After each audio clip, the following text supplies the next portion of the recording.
ಮುಸ್ಲಿಮರು ತಮ್ಮ ಜಾತಿ ಬುದ್ಧಿಯನ್ನು ಬಿಡೋದಿಲ್ಲ. ದಂಡು ಪ್ರದೇಶದ ರೈಲ್ವೆ ಸ್ಟೇಷನ್ ಹಿಂಭಾಗದಲ್ಲಿ ಒಂದು ಮಸೀದಿ ಇದೆ. ಅಲ್ಲಿ ಗಾಂಧೀಜಿಯವರು ಬಂದು ಈ ಒಂದು ಖಿಲಾಫತ್ ಮೂಮೆಂಟ್ಗೆ ಸಪೋರ್ಟ್ ಕೊಡ್ತಾ ಒಂದು ಭಾಷಣ ಮಾಡಿದ್ರು. ಇದು ಮೋಪ್ಲಾ ದಂಗೆಗೆ ಕಾರಣ ಆಯಿತು.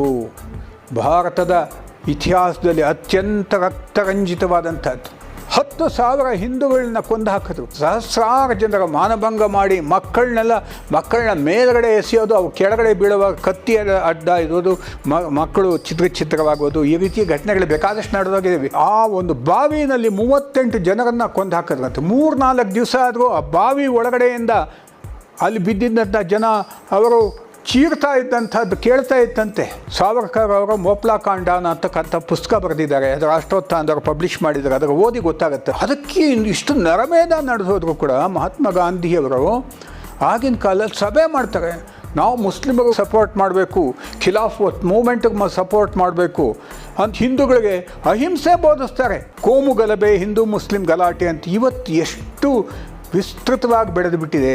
ಯಾವ ಸಣ್ಣ ಊರಿನಲ್ಲಿವರೆಗೂ ಕೂಡ ಮುಸ್ಲಿಮರು ಹಿಂದೂಗಳು ಇದರ ನಡುವೆ ದಾಳಿ, ದೇವಸ್ಥಾನದ ಮೇಲೆ ದಾಳಿ, ಅಥವಾ ರಾಮನ ಮೆರವಣಿಗೆ ಹೋಗ್ತಾ ಇದ್ರೆ ದಾಳಿ, ಅಥವಾ ಇನ್ಯಾವುದಾದ್ರೂ ಧಾರ್ಮಿಕ ಕಾರ್ಯಕ್ರಮ ಆದರೆ ದಾಳಿ, ಬಾಂಬುಗಳು, ಹೋರಾಟಗಳು, ಕತ್ತಿ ಹಿಡ್ಕೊಂಡು ನುಗ್ಗಿ ತಲೆ ಛೇದನ ಮಾಡತಕ್ಕಂಥ ಈ ರೀತಿ ಘೋರವಾದಂಥ ಪತ್ರಿಕೆಗಳನ್ನ, ವರದಿಗಳನ್ನು ನಾವು ಕೇಳ್ತಾ ಇದ್ದೀವಿ ಇವತ್ತು. ಇದರ ಮೂಲ ಖಿಲಾಫತ್ ಚಳವಳಿ ಅಂತ ಏನಾಯಿತು, 1919ರಲ್ಲಿ ಶುರುವಾಯಿತು. ಟರ್ಕಿ ದೇಶದಲ್ಲಿ ಖಲೀಫಾ ಇದ್ದ. ಆ ಖಲೀಫಾ ಎಲ್ಲ ಸುನ್ನಿ ಮುಸ್ಲಿಮ್ಸ್ಗೆಲ್ಲ ಕೂಡ ರಾಜಕೀಯ ಹಾಗೂ ಧಾರ್ಮಿಕ ಗುರು.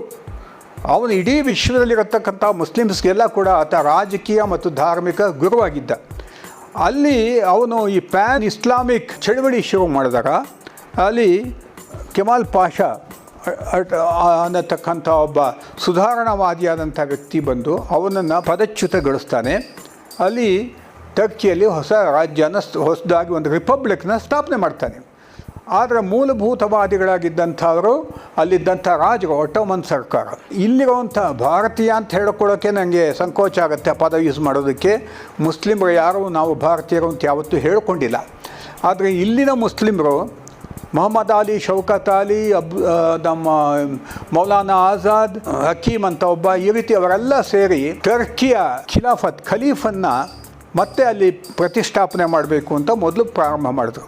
ಅದಕ್ಕೆ ಗಾಂಧೀಜಿಯವರ ಕಾಂಗ್ರೆಸ್ ನಾಯಕರು, ಗಾಂಧೀಜಿಯವರು ಅದಕ್ಕೆ ಒಪ್ಪಿಗೆ ಕೊಟ್ಟರು. ಕಾರಣ ಅಂತಂದರೆ ಮುಸ್ಲಿಮರನ್ನ ಓಲೈಸ್ಕೊಂಡು ನಮ್ಮ ಮೇನ್ ಸ್ಟ್ರೀಮ್ ಮುಖ್ಯವಾಹಿನಿ ಇದೆಯಲ್ಲ ಸ್ವಾತಂತ್ರ್ಯ ಹೋರಾಟದ್ದು, ಅದರ ಸೇರಿಸ್ಕೊಂಡ್ರೆ ಹೋರಾಟ ಪ್ರಬಲವಾಗುತ್ತೆ ಅನ್ನುವಂಥ ಭ್ರಮೆ ಅವರದು. ಮುಸ್ಲಿಮರು ತಮ್ಮ ಜಾತಿ ಬುದ್ಧಿ